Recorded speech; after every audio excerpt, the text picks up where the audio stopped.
Joining us now is former British Army Colonel Hamish de Bretton-Gordon. Welcome to the show, Hamish. Your take on the situation now in Gaza. We know that the IDF has surrounded Gaza City. Benjamin Netanyahu, the Prime Minister, is talking in terms of full force fighting already happening there. And we've also got the Hezbollah leader making this interminable speech right now, but warning that there is now a war on two fronts. I mean, the calls for a ceasefire are well intended, but the truth is we're a million miles from a ceasefire. In fact, this conflict is escalating by the minute, isn't it? Well, there are many different parts here, which quite rightly you highlight.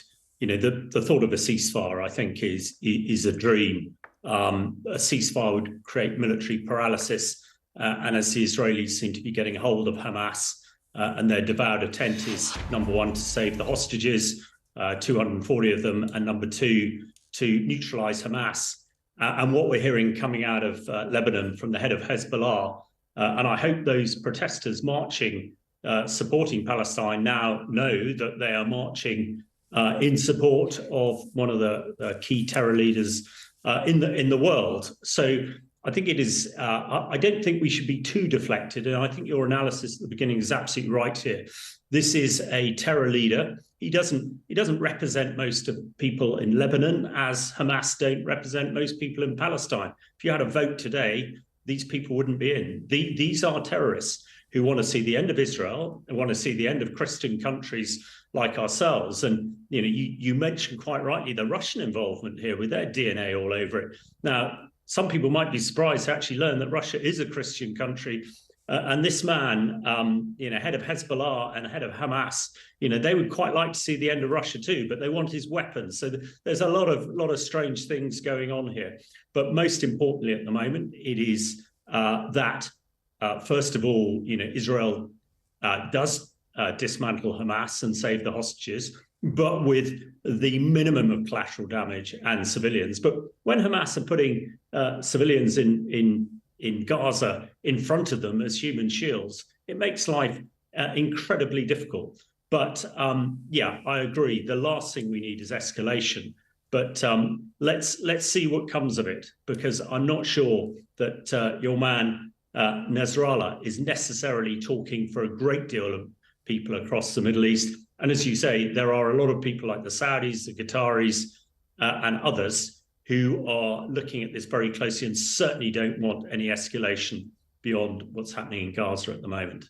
Yeah, I'm glad you mentioned that, because I think this is a real test, isn't it, of international allegiances, and also a test, frankly speaking, retrospectively, of Western policy on a number of fronts. Western policy when it comes to the net zero agenda, where we've essentially prevented ourselves having any sort of real fossil fuel storage ourselves, and rely on allies in the Middle East, for example, at once upon a time in Russia, to provide us with the energy to keep our lights on over winter. But also in terms of essentially being rather myopic when it comes to Iran, when it comes to the JCPOA, the nuclear pact we had with them, where we said, we'll normalise relations, we'll take off some of those sanctions if you promise to not proliferate uranium. And guess what they've been doing? People are suggesting they might be months away from developing a nuclear warhead, and UK trade with Iran over the past couple of years has been going up and up and up. We're selling them miscellaneous chemicals, nuclear reactors, machinery. I mean, my head is in my hands when I look at some of these statistics. Do you think finally that actually this might be, I hate to use it, but a day of reckoning for world leaders, especially in the West, of not to trust states like Iran? Well, I think actually we don't.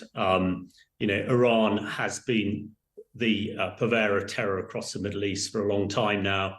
Its proxies in Iraq and in Syria have been doing their jobs. They are very much behind Hamas, providing them with weaponry. The Russian involvement is very odd.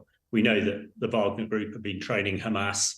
But of course, Putin absolutely wants all focus away from Ukraine at the moment, and all focus here. And, if Western weapons can be diverted to the Middle East, then all the better for Putin. He doesn't care. But it is a very complex environment. And our world leaders need really cool heads at this time, as do we. But the key thing is these are these are terrorists. We know the threat from ISIS, which has now been reduced, and Al-Qaeda, but we must make sure that this doesn't proliferate, because these people, this man talking at the moment, would happily come to London and chop heads off civilians in London as he would anywhere else. And people should be absolutely aware of that. So when they go out and protest, when soldiers like myself will be thinking about friends we've lost on the Armistice Day, I hope they really consider who actually they're marching for, and think about the security of this country and the people who keep them safe necessarily, rather than some terrorists in far-off lands. Yeah, Hamish, let us know where you stand on this. Former British Army colonel, a military man through and through. How do you feel about the pro-Palestinian march, which is set to take place, march down Whitehall past the Cenotaph on Remembrance Day next Saturday? Tom Tugendhat, your fellow military man, MP now, cabinet minister, has called for this march to be stopped, to be banned. Do you agree with him? Or do you think the march, given that we do have the right to protest, should be allowed to go ahead? Well, I absolutely, and with my last breath, will defend people the right to protest. However, there is also the right for those of us who have fought for this country, the soldiers, the police, the security services who keep everybody safe. And one day in the year is not much to ask for. And I think these people, and it's inflammatory.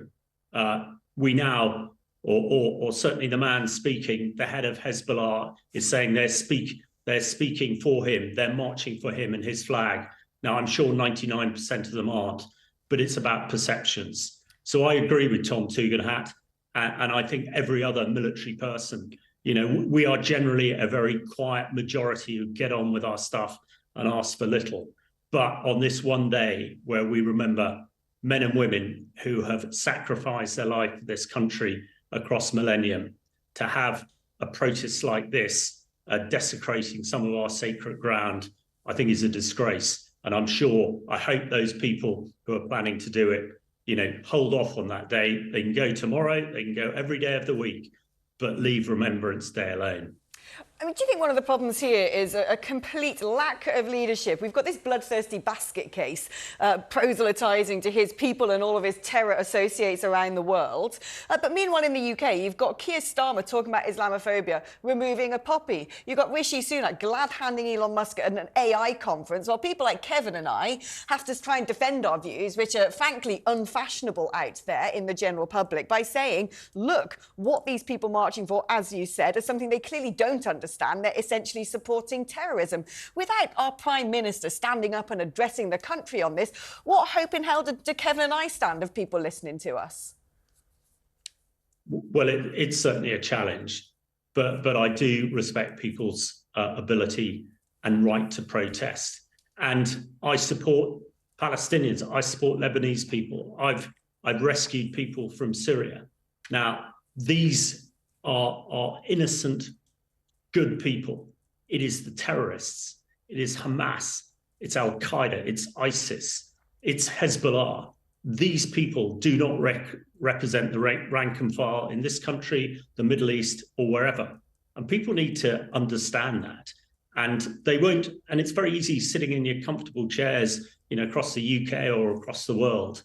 But actually, for those of us who've seen these people up at close quarters and have fought with them, there is no romanticism here. These people are pure evil, and they should not be supported. My concern is for the general public to understand that. The general public, by and large, are getting their information from social media, which is deeply infiltrated by, you know, the working parts of Iranian bots and so forth, creating algorithms and maximising certain narratives. And my argument is it's about time, surely. We've seen the Vice-Chancellor of Germany make a speech addressing his public. Where's our Prime Minister? Why is he not talking to us and explaining this to people? Well, you know these things far better than I. I'm just a straightforward soldier there. Yeah, all the people I know, I think, understand this and understand what it's all about. But it is up to everybody else to make up their own mind. But if they want to support terror, then don't be surprised when terror comes and finds them. Well, Hamish, you're much more than a straightforward soldier to us, but as a soldier, tell us about Gaza and the difficulties of fighting a war there. As I said earlier, we understand that in a dramatic development, really, now Gaza City, in the middle of this small strip of land, is now entirely surrounded by IDF tanks. The Prime Minister Benjamin Netanyahu is talking about fighting in full force.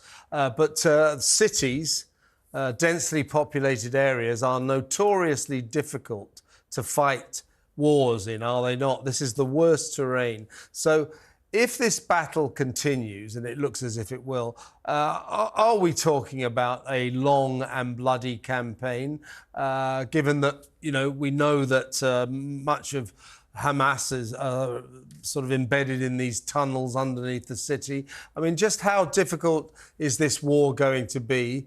And given that there probably won't be a ceasefire, how long do you think it will go on for? Well, it is immensely difficult. The most difficult thing is fighting in towns and cities, and also fighting underground. I think the Israelis said they're not getting into the tunnels.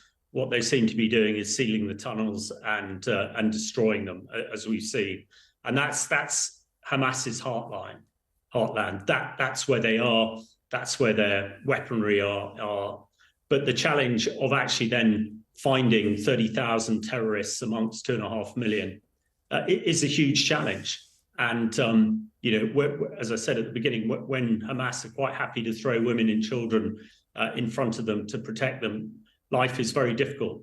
Yeah, this could take a long time. That is for sure.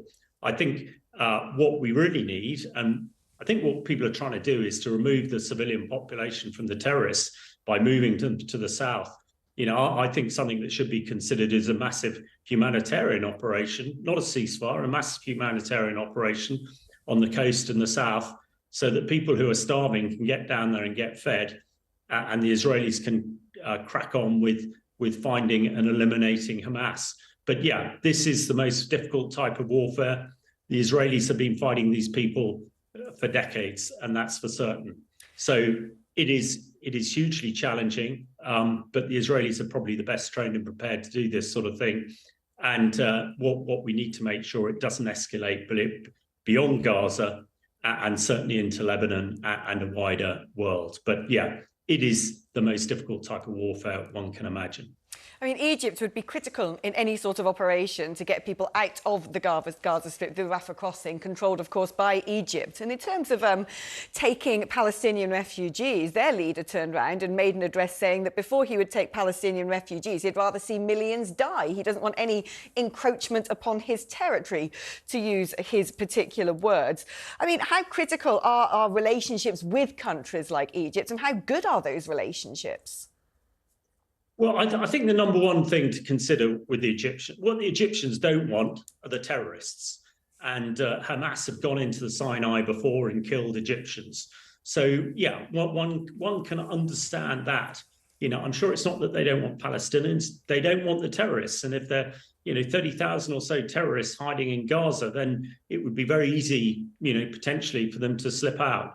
But I think, relations with Egypt, certainly from the UK and the US, are good. Let's not forget, of course, that in the past, Egypt and Israel have been at war, as Israel has been with Syria and other countries in the area. So again, this is a great complexity. But you're right, Egypt has a key role to play here, to get the foreign nationals out, to get those seriously injured out, and also to facilitate the humanitarian aid, which I think if we flooded Gaza with humanitarian aid, then people would be less inclined to try and support and help the terrorists there. Hamish, at the centre of this saga, this drama, are, of course, the hostages, way over 200 of them held in these dingy tunnels, 311 miles worth of dingy tunnels that Hamas has dug out and burrowed out underneath Gaza. So there they all are. We learned the other day, a big, powerful front page on The Sun, 32 of them very young children, including babies, and of course the elderly. So these hostages are at the centre of this ongoing conflict. What is the chance? The Israel say, we're just looking at the tunnels now, by the way. Israel say there are two aims in this mission. One, of course, is to eliminate Hamas, and the other is to liberate the hostages. In this conflict, what realistically is the chance of getting these hostages to freedom? Well, I think number one, Israel is putting an awful lot of effort into that. And the rescue of the hostages will be a special forces operation or lots of special forces operations, as it would be if the UK was in a similar position. So, and the fight to neutralise Hamas is very much a sort of conventional force, the tanks and the infantry that we're seeing there. So there are probably two separate battles going on. But yeah, absolutely. I mean, it is incredibly difficult. I suppose the only hope is that, for Hamas, a dead hostage is no good. As long as they have some hostages, they feel that they will have some sort of leverage. But absolutely, I mean, the whole thing from the 7th of October to now has been horrific and desperate.